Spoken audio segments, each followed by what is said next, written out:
Panginoon, lumalapit ako sa iyo sa sandaling ito ng may mapagkumbabang puso.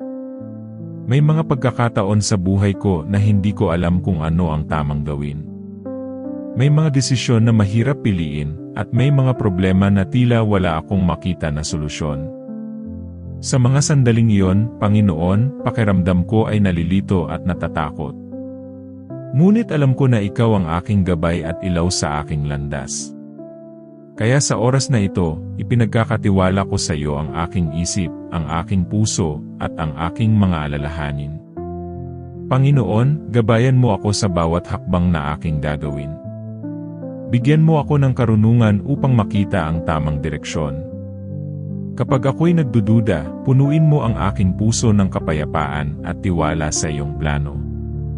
Tulungan mo akong maghintay ng may pananampalataya at magtiwala na sa tamang panahon, ipapakita mo sa akin ang daan na dapat kong tahakin. Panginoon, alisin mo ang aking takot at pag-aalala.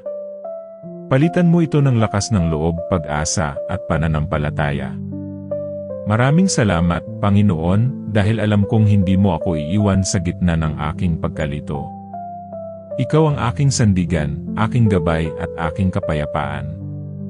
Sa iyo ko ipinagkakatiwala ang lahat. Ito po ang aking dalangin.